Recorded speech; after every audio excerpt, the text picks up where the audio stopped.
A struggling janitor digs into his last $20 to pay for a stranger's groceries. What he doesn't know, the woman in line is a millionaire CEO, and she's been watching him for weeks. Before we dive into this incredible story, make sure to subscribe, hit that like button, and turn on notifications. You won't want to miss what happens next. The struggle.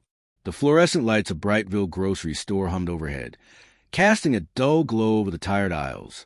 It was almost 8 p.m., and the store was nearly empty, just a few stragglers picking up last-minute items before heading home.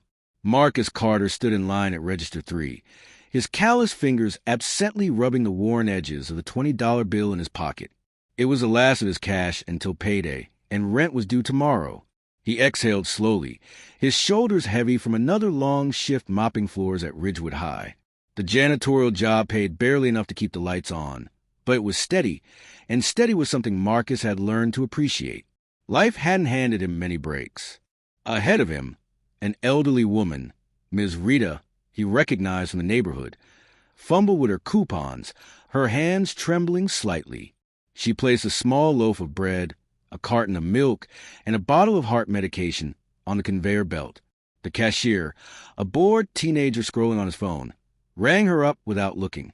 $24.37, he droned. Ms. Rita's face fell as she swiped her card. Once, twice, a red decline flashed on the screen. "Oh, no," she whispered, her voice cracking. I thought my Social Security came in today." The cashier shrugged. "You got another card?" She shook her head, her eyes darting to the medication. Marcus knew that look, the quiet panic of someone who needed something they couldn't afford. He'd seen it in the mirror too many times himself. Without a second thought, he stepped forward. "I got it." Ms. Rita turned, startled. "Marcus?" "No, honey, you don't have to." But he was already handing over his 20, digging into his other pocket for the loose change he kept for bus fare. The cashier took it without comment, bagged her items, and pushed them toward her. Ms. Rita's eyes welled up. "God bless you, child." She squeezed his arm before shuffling out, clutching her groceries like treasure. Marcus watched her go, a small smile tugging at his lips. His mother had been the same way, proud, but never too proud to help someone in need. "Even when you got nothing, you got something to give," she used to say. He looked back at the cashier. "How much for mine?" The kid scanned his 2 cans of soup and a bag of rice. $3.18. Marcus handed over the last of his coins. Behind him, a woman cleared her throat. He hadn't even noticed her standing there, tall, poised, with sharp eyes that seemed to miss nothing. She was dressed simply in dark jeans and a sweater, but something about her carried weight, like she was used to being listened to. "You didn't have to do that," she said, her voice low but deliberate. Marcus shrugged. "Yeah, I did." She studied him for a long moment, then nodded, almost to herself. As he turned to leave, he caught her watching him again, not with pity, but something closer to calculation. Outside, the night air was crisp. Marcus zipped up his thin jacket and started the long walk home. He didn't know it yet, but that woman had been watching him for weeks, and his life was about to change forever. The observation. The walk home was quiet, the kind of quiet that pressed against Marcus' ribs like a weight. His apartment building loomed ahead, its flickering exterior light casting long shadows across the cracked pavement. He climbed the stairs slowly, each step a reminder of how tired his body was. Inside, the apartment was small, just a studio with a kitchenette, a sagging couch, and a single window that never quite shut all the way. The radiator hissed in the corner, fighting a losing battle against the autumn chill. Marcus dropped his keys into the chipped ceramic bowl by the door, a thrift store find his mother had loved, and shrugged off his jacket. He heated one of the cans of soup on the stove, the smell of cheap chicken broth filling the cramped space. As he waited, his eyes drifted to the photograph taped to the fridge. His mother, smiling in her nurse's scrubs, her arm around a much younger Marcus on his high school graduation day. She'd worked double shift for months to buy him that suit.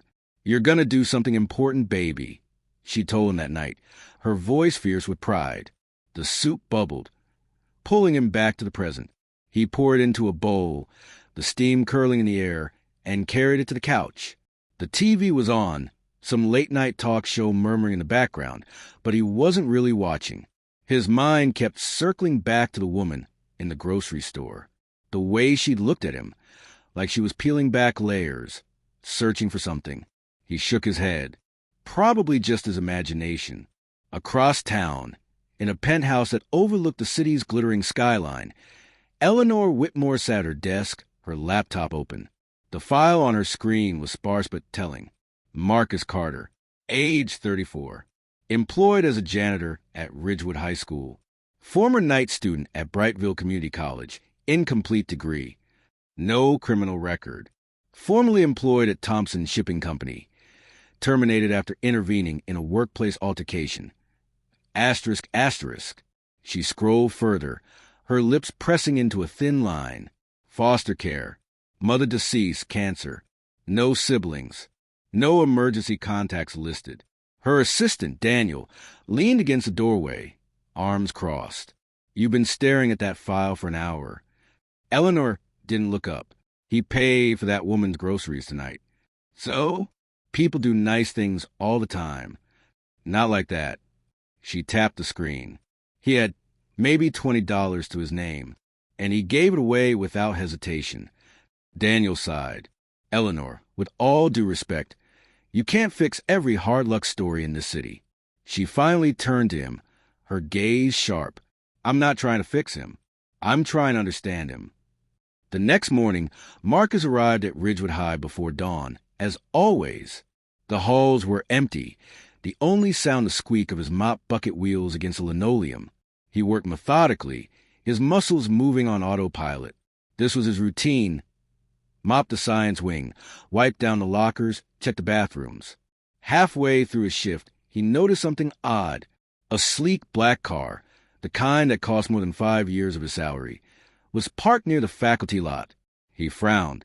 Nobody at the school drove anything like that. Inside, the school buzzed with its usual chaos, but there was a new energy in the air. Whispers followed him as he pushed his cart down the hall. Did you hear? Some big shot donor is here today. Yeah, something about a new scholarship program. Marcus tuned it out. Whatever it was, it had nothing to do with him. Until third period, when the principal's voice crackled over the intercom. Mr. Carter, please report to the main office immediately. Students snickered. Getting called to the office was never good, even for staff. Marcus wiped his hands on his pants and headed down, his stomach tightening. Had he missed a spot cleaning? Broken some rule he didn't know about? He pushed open the office door and froze. The woman from the grocery store sat in the principal's chair, her legs crossed, her expression unreadable. Principal Harris stood beside her, smiling in a way that didn't reach his eyes. Marcus, this is Ms. Whitmore. She'd like a word with you. Eleanor leaned forward, her voice calm but deliberate. We need to talk. The principal's office was too warm, the air thick with the scent of old coffee and lemon-scented polish. Marcus stood just inside the door, his work boots leaving faint streaks on the freshly waxed floor. His pulse thudded in his ears. He'd been called to the office exactly twice before, once when a student threw up in the hallway, and again when a pipe burst in the gym. Both times, he'd known exactly why he was there. This time, he had no idea. Eleanor Whitmore studied him with the same unnerving focus she'd had in the grocery store. Up close, he could see the fine lines at the corners of her eyes, the way her manicured fingers tapped once against the armrest before stilling. She didn't blink. Principal Harris cleared his throat. I'll, give you two some privacy. He edged past Marcus, closing the door with a soft click behind him. The silence stretched. Marcus shifted his weight. Ma'am, if this is about last night. It's not. She reached into her bag and slid a folder across the desk. Do you know who I am? Marcus glanced at the embossed logo on the folder. Whitmore Solutions, a tech company even he'd heard of. His throat went dry.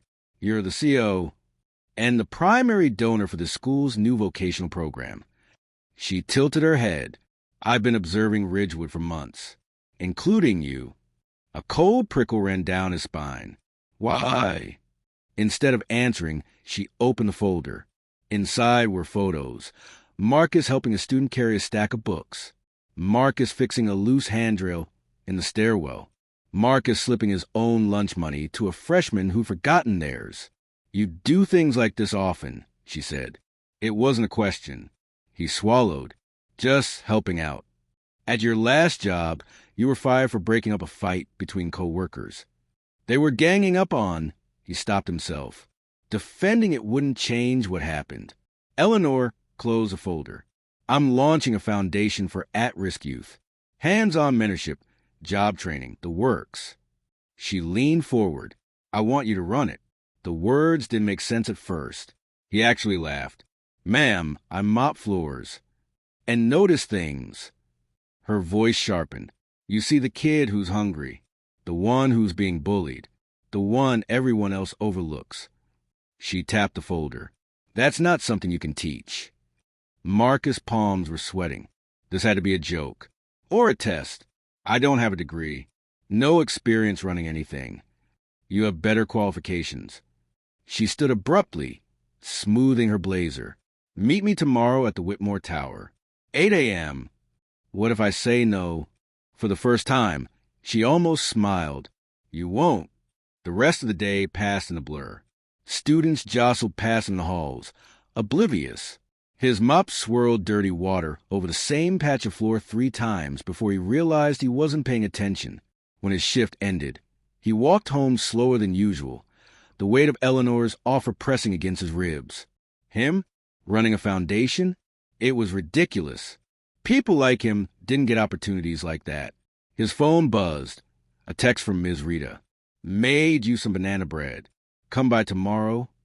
He stared at the message. This was his life. Small, predictable, safe. If he took Eleanor's offer, he'd be stepping into a world where he didn't belong.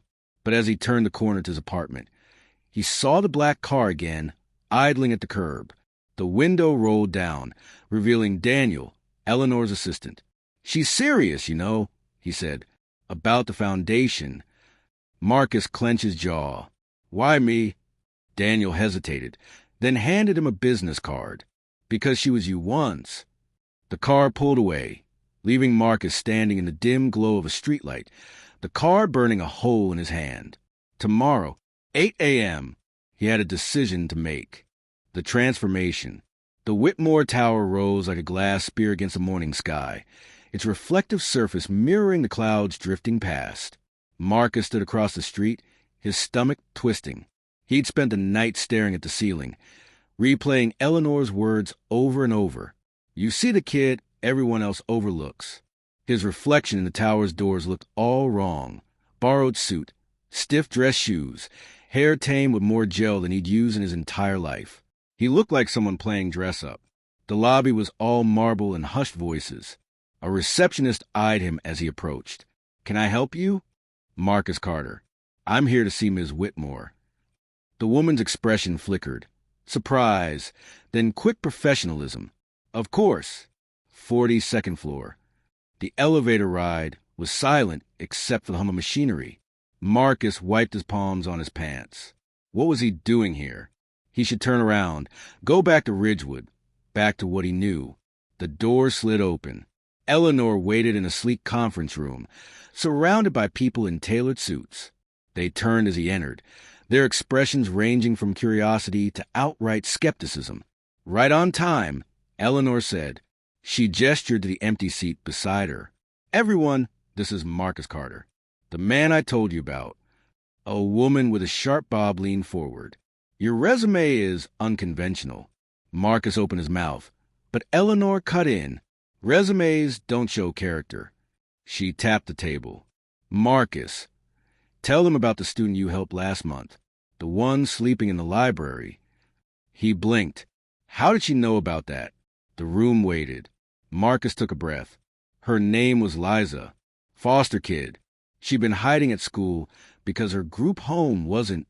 He trailed off, suddenly aware of every eye on him. "Safe?" The woman finished quietly. He nodded. "I found her some resources. Got her connected with a better placement." Eleanor's gaze never left his face. "And why did you do that?" The answer came without thinking. "Because nobody else was." Silence. Then, one by one, the executives began to talk about funding, about outreach programs, about metrics. The words blurred together until Eleanor raised a hand. Enough. Marcus. She pushed a folder toward him. This is your foundation. What's your first move? His hands didn't shake when he opened it. Inside were blueprints, budgets, a vision waiting for direction. He thought of Liza, of Ms. Rita, of his mother. We start with the invisible kids, he said, the ones the system misses. 1 year later, the photo in the newspaper showed a very different Marcus Carter, standing proud at the ribbon cutting of the Carter Whitmore Youth Center, surrounded by teenagers who finally had somewhere to belong. Eleanor handed him a coffee at the celebration, her smile genuine. Told you wouldn't say no. Marcus looked out at the crowded room, at the lives changing because someone finally saw them and knew she was right. This is the power of one small act of kindness. Ripples that become waves. Want more stories that restore your faith in humanity? Hit subscribe and turn on notifications. And tell us in the comments, when has a stranger's kindness changed your life?